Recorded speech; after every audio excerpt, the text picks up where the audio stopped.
अभिवादन स्वीकार कीजिए ब्रजेश मिश्रा का और आप देखना शुरू कर चुके हैं द डिबेट।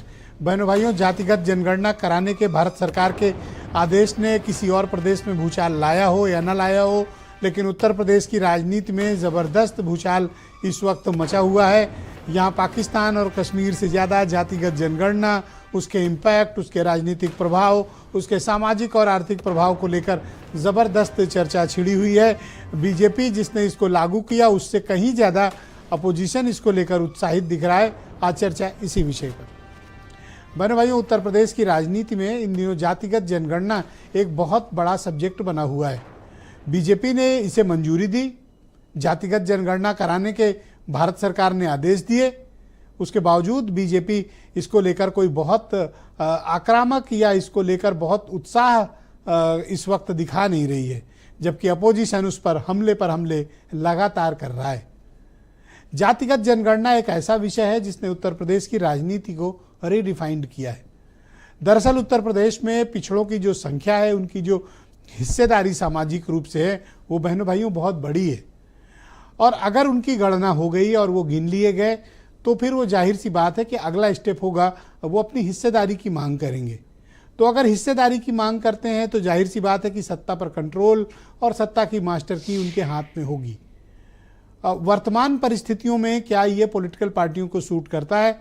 दरअसल अपोजिशन को ये मुद्दा बहुत भाता है और उनकी राजनीति भी पिछड़े दलितों और अल्पसंख्यकों के बीच में है।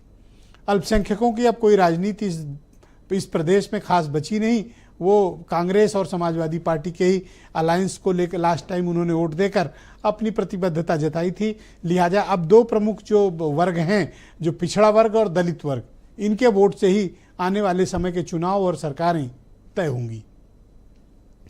मायावती की पार्टी लगातार जिस तरह से इरेलीवेंट होती जा रही है उत्तर प्रदेश की राजनीति में, वो एक महत्वपूर्ण कारक है कि पिछड़ों के साथ क्या दलित जाएंगे, और अगर जाएंगे तो उनका कितना बड़ा हिस्सा लॉ एंड शेयर क्या बीजेपी के हाथ आएगा या फिर समाजवादी पार्टी के हाथ। इसी विषय को लेकर लगातार आप देख रहे होंगे कि पिछले 2 दिनों से समाजवादी पार्टी लगातार प्रेस कॉन्फ्रेंस और दूसरे कार्यक्रम करके बीजेपी को घेरने की कोशिश कर रही है। बीजेपी जातिगत जनगणना चाहती है, उनके यहाँ जो पिछड़ा समाज के जो नेता हैं वो उत्साहित हैं, लेकिन पूरी बीजेपी में इसको लेकर कोई बहुत ही ज़बरदस्त तरीके से सेलिब्रेट भी नहीं किया गया। उसका कारण पहलगाम भी हो सकता है, लेकिन साइलेंटली ऐसा प्रतीत होता है कि विपक्ष इस मुद्दे पर बीजेपी पर हावी होने की कोशिश कर रहा है। क्या इसकी कोई टाइमलाइन तय की गई है कि जातिगत जनगणना कब कराई जाएगी?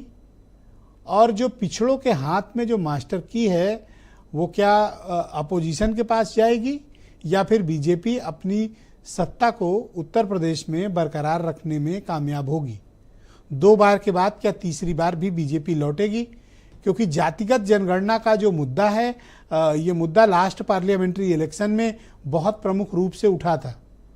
जातिगत जनगणना, बेरोजगारी और संविधान, ये बहुत प्रमुख कारक मुद्दा था जिसमें भारतीय जनता पार्टी को रथ को उत्तर प्रदेश में रोक लिया था, बीजेपी की लहर को बहुत कमजोर कर दिया था। तो क्या ये मुद्दा 27 में चलेगा?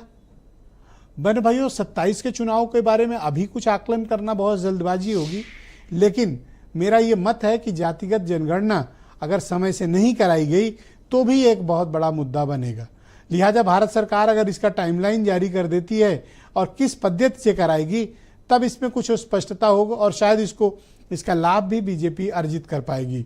लेकिन जो भ्रम की स्थिति है, अगर इसका निवारण नहीं हुआ तो ये बीजेपी के लिए बूमरैंग भी साबित हो सकता है। तो क्या वाकई में अब ये दौर आ गया है कि अब पिछड़ों के हाथ में ही उत्तर प्रदेश की सत्ता रहेगी? तो जो डेटा है, अगर आप, जैसा मैंने कल की डिबेट में भी रखा था, 2 डेटा हैं जो सार्वजनिक हो चुके हैं। एक बिहार का जो बताता है कि 64% पिछड़े हैं, और एक डेटा आया है हमारे पास तेलंगाना का जो ये बताता है कि 56.32% बैकवर्ड कम्युनिटी तेलंगाना के भीतर है, जिनका अभी तक ऑफिशियल डेटा है। बाकी कयास है, कोई 60% कहता है, कोई 56, कोई 55, कोई 65 कहता है, और दावा तो 90% का भी किया जाता है, पिछड़े और दलित मिलाकर, अल्पसंख्यक मिलाकर।